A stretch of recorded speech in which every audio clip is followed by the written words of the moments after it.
Hi, I'm Kevin Molina, aka End of Destruction, here to do another video for my YouTube account, Only 123km, to do a video diary of my trip to Santa Barbara, California for the Michael Jordan Flight School basketball camp. Sometimes I dream that he is me. Got to see that's how I dream to be. I dream I move. I dream I groove like Mike. If I could be like Mike, I wanna be like Mike. Like Mike. If I could be like Mike, be like Mike. Be like Mike. Oh, be like Mike. Yeah, I try. Just need to fly. Just one day if I could be that way. I dream I move.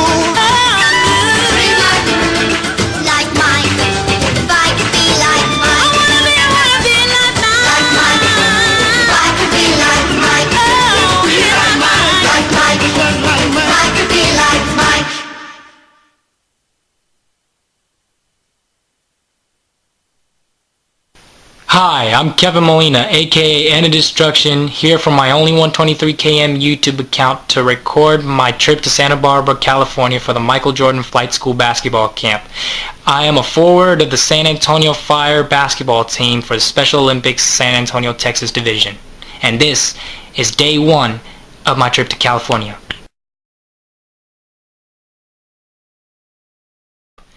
Now, as y'all may know, I'm a rapper, but as stated in my profile, I'm also an actor and an athlete. So basically, I'm all those in one, so that makes me an entertainer, so to speak, but at an amateur level. Now let me tell you a little bit about my athletic side. I didn't pick up a sport until I was 2 years old. I had a Space Jam Nerd Luck doll of Bupkis, the green alien, where it came with a basketball, and it had a lid on it. You open the lid, you put the alien in there, which kind of relates to the scenes in the movie where the Nerd Lucks steal the talent from the NBA players like Charles Barkley, Patrick Ewing, Sean Bradley, Muggsy Bogues, and Larry Johnson. And I played with it all the time, and then my mom took me to see Space Jam in theaters on November 16th of 1996. I remembered that doll that I had, and when I saw it in the movie, I'm like, oh, cool. And then I played with it more often. I didn't know who Michael Jordan was at the time, but I knew I loved everybody in that movie. Everybody. And then later on, I started watching the Harlem Globetrotters and Scooby-Doo on Cartoon Network one day at a nanny's house. Then I figured, you know what? Maybe there is something to this basketball thing. And I didn't even know what the sport was called at the time. All I knew is that it was round, it was orange, and it was bouncy. So I tried to do all the moves that the Globetrotters did in the cartoons. Of course I failed because I didn't know that cartoons weren't real. And then I started watching Space Jam again, and the funny thing is that I confused Michael Jordan for a Harlem Globetrotter because he was wearing red, white, and blue. So few years in Puerto Rico before I moved, I picked up basketball. Even though I never played for a league over there in Puerto Rico, I decided to look more into basketball, and then that's when I realized Michael Jordan played for this thing called the NBA. I didn't know what the NBA was, and when I found out, I was really into it. Of course, I didn't get to watch much games because I was watching cartoons all the time, especially Space Jam 24/7. And I found out who the Chicago Bulls were right after I found out about the Harlem Globetrotters. And those became my two all-time favorite teams. And all the time I would talk about how I'd want to be MJ's teammate and all that stuff. And that's how I went. In my later years, I moved on to Germany because of personal problems with my family. Not me personally, but I'm not going to get into all that.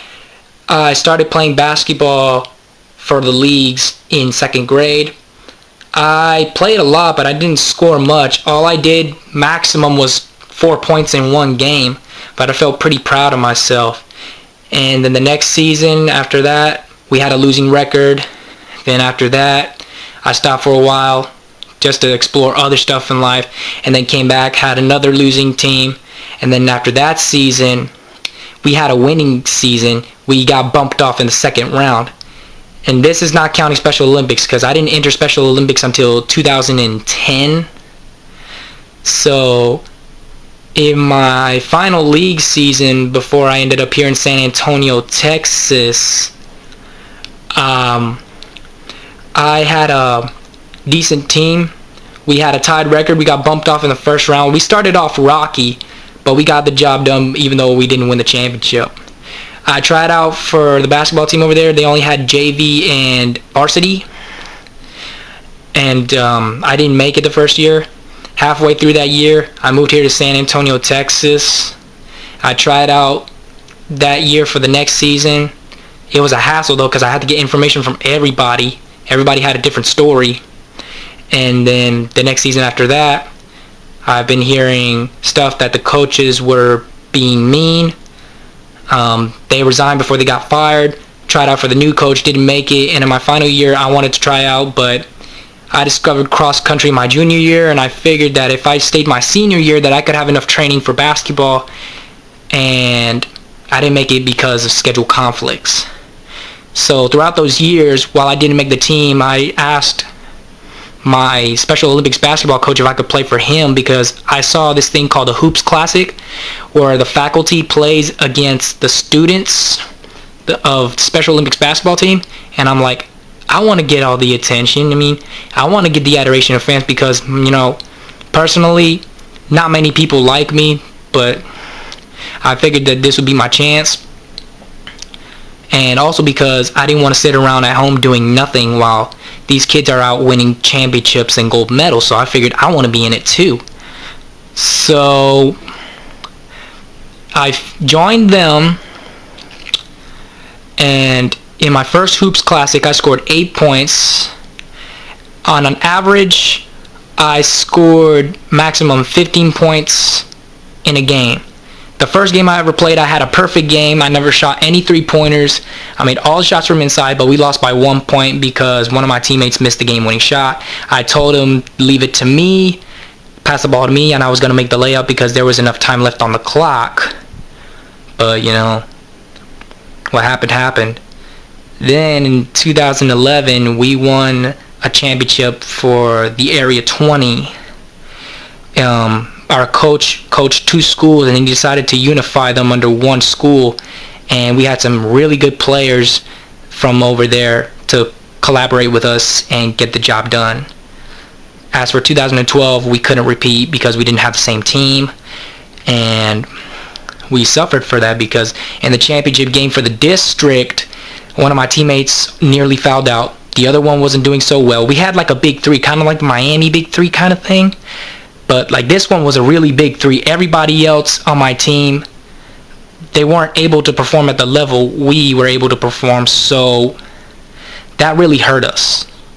And the competitors that we are, it really hurt us in the end when we got blown out, because in the first half, we were down by 2 points by the end of the second quarter. We were ahead by 2 points at the end of the first quarter, and every time I made a shot, they would always respond back, and we'd always be down by 4. And nearly by the end of the game, I made a 3-pointer, and I thought we were coming back, but then they scored again, and we just gave up because we knew we weren't going to win.